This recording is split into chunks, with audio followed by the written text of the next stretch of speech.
Hey guys, Professor Bill, Comic Book University, and Thanos, issue number 2. This is the final issue of this title that I'm going to read. I don't know if it goes to 5 or 6 issues. I don't actually care at this point. There was one thing that I kind of liked in this comic book, and it was not even addressed. I'm going to explain more about that later. First, let me tell you who made the book, then I'll tell you why I'm not interested in reading this book anymore. Zero Sanctuary, Part 2 of 6. Teeny Howard is the writer, Ariel Olivetti is on art, Antonio Fabella on colors, VC's Joe Caramagna on letters, Jeff Deckel on cover art, and Jen Bartel doing one variant cover, another one by Dan Panosian. There's not a semicolon, it's a semicolon, not a colon, it's a semicolon. Anyway, so let's talk about this. The one thing that I liked about this book is that it seems to be hinted that, well, it's shown that Gamora can see Mistress Death. That's the thing I loved about the previous issue. It's the thing I continue to love about this issue. Gamora seems to see things that nobody else sees. Is she a psychic? Is she whatever? No. That's just all it is. But now, this is me, headcanon, taking it a step further. I believe that Teeny Howard is going to make this so that Gamora is able to see Mistress Death for a similar reason as to why Thanos can see Mistress Death. Thanos kills more people than anybody else in all of the history of creation. Possibly in all of the other incarnations of the universe. Wouldn't it be cool if all of a sudden we saw the Earth, the sixth universal version of what would have been Thanos, who was Mistress Death's champion, coming up to face Thanos, at some point in the future. Hey, story idea, go ahead, it's out there by all means. If somebody else doesn't do it, maybe one of these days I'll write that story. We'll see. In the meantime, I love the idea that, in my head canon, that the reason why Gamora can see Mistress Death is because she's the person who kills the person who, in the history of creation, has killed more people than anybody else in the world. Get it? Got it. I love that idea. I hope that's actually what happens. That's the only thing that could possibly show any kind of redemption for this comic book. But there is no redemption of Thanos in this. Look, we are living in a time right, and first off, let me just compliment the art in this book. I loved the art in this. I loved seeing Ebony Maw with hair. You know what I'm saying? Like, how freaky creepy is that, right? So the art in this book, first class. Absolutely love it. Great art in this book, outside of this book, all around this book. Beautiful. Right now, we have the most prolific movie in the history of forever right now is Endgame. All right, so you have Infinity War and Endgame, Infinity Wars and Endgame, and these are the two movies that they blew people out of the seats. I'm talking, if you were a longtime Marvel fan from back when Stan Lee was still writing comic books, if you're or before that, if you're a fan who you've never 10 years ago you didn't know who Iron Man was. Today, you're saying, Thanos is quite literally the most believable and most empathizable, whether that's a real word or not, it is now. It's out in the ether. One of the most easily empathized with villains in the history of forever, like Darth Vader.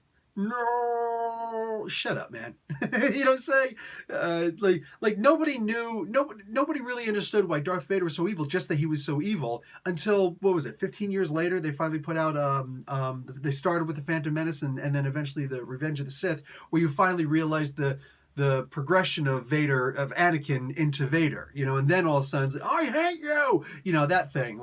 You finally understand why he's such a bad guy. It only took one movie to really get who Thanos was, and to love him and hate him, and to love hating him, and to hate loving him. So complicated, so deep, right? That movie version of Thanos. And then, of course, Endgame comes out, and then there's some people who say, you know what, let me go back and actually read that Infinity Gauntlet and see why people love this so much, and then they read all 6 of those issues, and it's like, oh my God, this is sublime. This is next level. This is what the word epic was designed for. We have this incredible version of Thanos that is out right now, and he's never been more popular before. Whether you've never heard of him before or you've always loved and feared him in the past. When Thanos shows up in the comic book, you're like, oh shoot, it's about to get real. You know what I'm saying? And during the absolute pinnacle of his popularity, like, let's be realistic, there's a strong possibility he's never going to be this popular again. This is the comic book that some people who love those movies might go to the comic book store and pick up. And this is the version of Thanos they're going to see. A Thanos who, whether it's in the comic books or in the movies, has a devout following, a loyalty of his subjects around him who feel that it is the greatest honor in the world to be killed by him. Here we just have people who are afraid to take a pee in a card game. We have a Thanos who's too stupid to move a bad guy, somebody who he wants to kill, to another part of the ship that's being built in the vacuum of space so that nobody hears this guy's screams. We have loyal followers who don't have any reason to be loyal to each other, least off the new guy, Ebony Maw. And when Maw goes and frees Gamora, whether he really wanted to or not, we don't know. He says he did, but when Proxima Midnight, of all people, shows loyalty to him and says Thanos is going to be mad when he finds out that we freed him, first off, even if she was a part of that, she would turn on Ebony Maw. More than that, she didn't have anything to do with that, so why did she support Ebony Maw? Yeah, I don't get that. There's no reason for loyalty to Maw, of all people. The new guy, of all things. This was kind of terrible. If Maw was the OG in this particular group and Proxima Midnight was the new person and she wound up looking up to him a lot, something to that effect happened, okay, maybe I can see it. Maybe I can see her showing a little bit of loyalty, like a last minute just making that decision. You know what? He's a great leader and he must have a good reason for this. And I can't believe that I'm going to show loyalty to him over Lord Thanos, but I'm going to take a calculated risk. And boom, she just says, yeah, I support what he did. Like, maybe that would be believable, but this wasn't. This was in no way, shape, or form believable. I see Thanos as being weak in this book. He's completely undeserving of the loyalty of his followers. He's undeserving of the fear that people have of him. He was called the Mad Titan, not the Jackass Titan. And that's how I feel that he's being written here. Again, height of his popularity. And, we talk about first appearances in comic books. By the way, it's cute to have the Brothers Blood show up in this for 2 panels. And they just simply say what their powers are. And then we never hear from them again. Maybe they had to take a pee. I'm utterly disappointed that this is the Thanos that we choose to show any new potential readers here.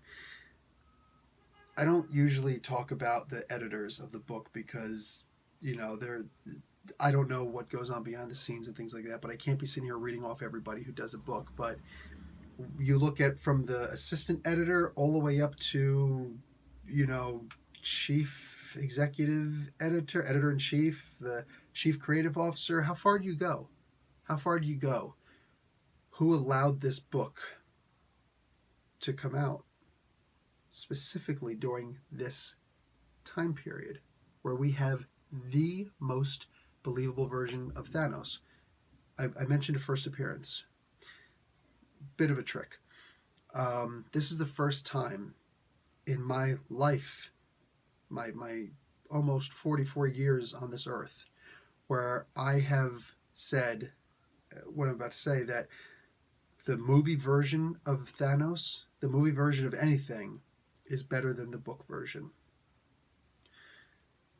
The movie version of Thanos' origin and his motivation for what he does is so far superior to this version.